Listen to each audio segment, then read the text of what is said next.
Hello guys, welcome back to my channel, Wing Pitet Pedo. Guys, meron naman akong katanungan na sasagutin. Katanungan na sasagutin ko ay sa katanungan ni, tawagin natin siya sa pangalan na Ma'am Almera. So, basahin ko lang yung katanungan niya. Sabi niya, Ma'am, ako po 1 month pa lang kay employer pero dami ko nang nagasgas. Nagamit lalo na yung mga glass nila.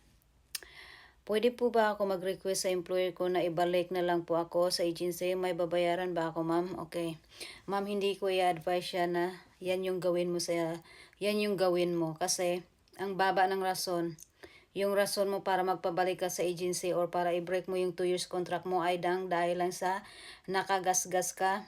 Hindi ko siya i-advise, ma'am. So, kung gusto mo, kapag nakagasgas ka ng gamit, sabihin mo agad-agad sa employer mo, humingi ka ng pasensya or paumanhin, sabihin mo, ma'am, pagpasensyaan mo na po, hindi ko po siya sinasadya na magasgas. Hayaan niyo po, sa susunod, gagawin ko yung the best ko na hindi ko siya magasgasan, hindi ako makagasgas. Ganon, para mas maintindihan ka ng employer mo.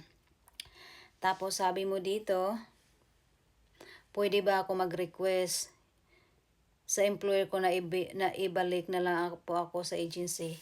Kung mag-request, pwede ka naman mag-request, pero hindi to magiging good record para sa'yo.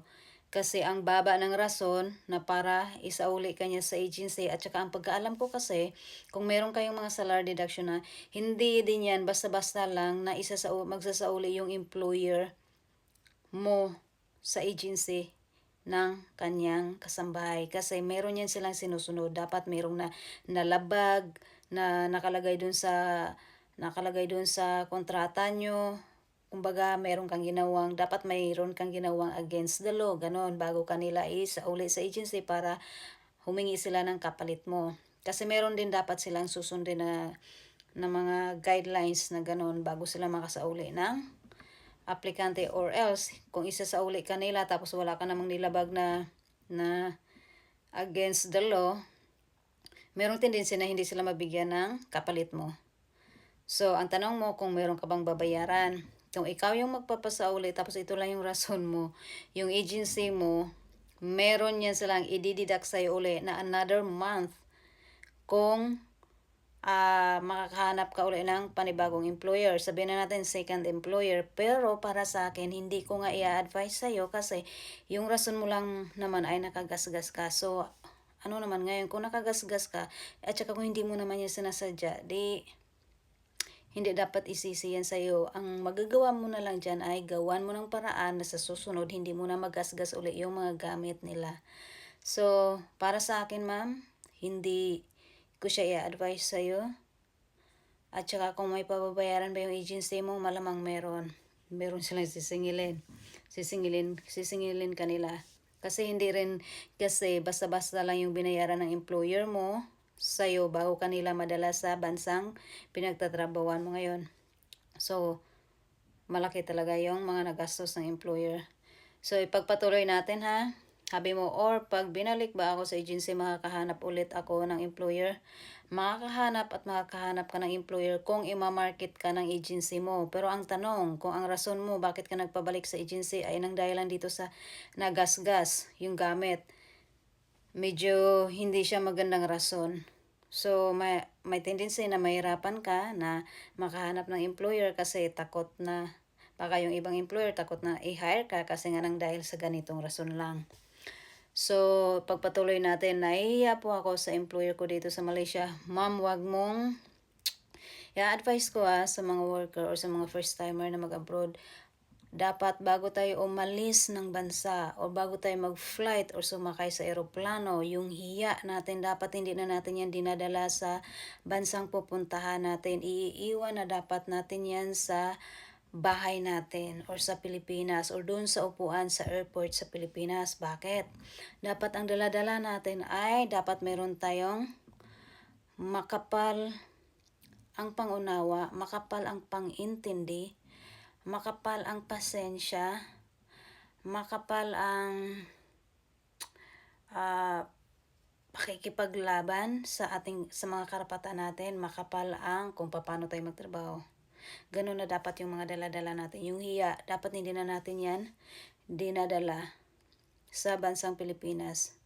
So, ang ibig kong sabihin, hindi porket na sinabi ko na dapat hindi na natin dinadala yung hiya na yan, ibig kong sabihin kapag nasa trabaho tayo, dapat huwag tayong mahiya magsalita, huwag tayong mahiya magsabi sa employer natin kung tayo ay inaabuso na, dapat yung hiya, hindi yan dapat pinapairal.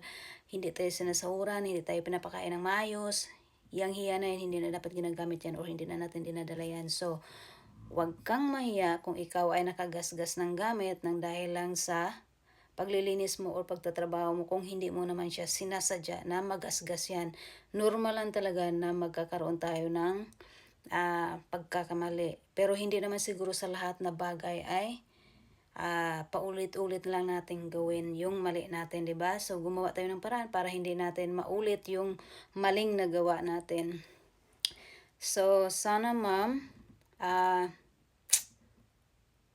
nakatulong to sa'yo, yung advice ko sa'yo. Basta wag kang mahiya kung nakagasgas ka man, i-open mo lang sa employer mo, tapos sabihin mo lang na willing kang gawin yung trabaho mo, yung willing mong i-try na hindi ka na makakagasgas sa susunod. Pero sabihin mo rin sa employer mo na tao ka lang, hindi ka naman perfect. So kung magkakamali ka, alam mo yun, sabihin mo sa employer mo. Tapos, huwag pairalin ang takot, ang hiya, ganon. So, parang, itutuloy natin na, parang nagsisi po sila na kinuha nila ako. Okay, ma'am. Pag sinabi mong parang nagsisi po sila, ibig sabihin, pakiramdam mo lang yan. Parang, kumbaga ikaw lang ang ikaw lang yung nag-iisip ng ganyan. So, kung ang pakiramdam mo ganon, pwede mo rin kausapin yung employer mo, makikipag-conversation ka. Tapos sabihin mo sa employer mo, iparating mo sa kanila na willing ka talaga na magtrabaho sa kanila at saka willing ka na trabawin yung trabaho mo the way na gusto nila. So, tuloy natin yung sabi mo kasi parang every lakad namin at kung sino kasama niya, kinukwento niya ako at parang gusto niya ako ibalik. Pero ewan bakit hindi niya ako binabalik. Kasi parang every lakad, so meron ka rin ditong doubts kasi parang every lakad namin at kung sino kasama niya kinukwento. Okay, kung naririnig mo to lagi na kinukwento ka ng employer mo, kausapin mo yung employer mo, i-open up mo yan, sabihin mo, ma'am, willing ako magtrabaho sa inyo pero hindi ako comfortable na kinukwento mo yung mali ko sa kahit kanino or kahit kanino nakakilala mo. Kailangan meron kang evidence. So, pwede mo siyang sabihin na kung meron man akong mali, kausapin mo ako tapos gagawin ko naman po yung best ko na hindi ko na siya maulit sa susunod. Ganun kailangan kasi meron tayong open communication sa employer natin para maintindihan tayo ng employer natin. So kung ginawa mo na to, yung mga sinabi ko tapos paulit-ulit pa rin na ginagawa niya. Like for example, chinichismis ka pa rin niya sa mga kilala niya. So, doon ka na ngayon mag-decide na sabihin mo sa agency mo na ganun. Tapos, para maayos yan, or para huminto na rin yung employer mo, kakachismis dun sa mga mali mo sa kung sino yung pinupuntahan niya or sino yung pinupuntahan nyo, kailangan mong i-open up yan na hindi ka comfortable. Pero sabihin mo na sa employer mo na willing kang magtrabaho or willing kang tapusin mo yung kontrata sa kanila. Kasi mas maganda kasi kapag natapos natin yung kontrata. Kasi next time pwede tayo makakuha ng employer na mas maganda pa. Kasi kung mag-break ka ng contract mo na 1 month ka pa lang, hindi maganda yan sa record mo. So mahirapan ka makakuha ng magandang employer. So, mas maganda yung makatapos ka ng 2 years contract tapos pagkatapos yun, pwede ka maghanap ng ibang employer. Sa Malaysia, ang pagkaalam ko may mga puti din na employer. So, kung lucky ka at saka kung willing ka talaga na bago ng employer, mas maganda na panatiliin mo na maganda yung relasyon mo sa first employer mo. Pero kung sa tingin mo inaabuso ka na, meron namang pwede kang gawin. Magpabalik ka sa agency mo, tsaka maghanap ka ng ibang employer. So, nasa'yo pa rin yung decision, ma'am, ha? Pero yung advice ko sa'yo, nasa'yo din yan kung susundin mo. Okay, ma'am, sana nakatulong tong advice ko sa'yo. Pero kung meron ka pang ibang katanungan, just comment below lang dito. See you, have a good day, bye-bye. Alam ko, kaya mo yan. Kaya mo yan, trabahong bahay lang yan. Bye-bye.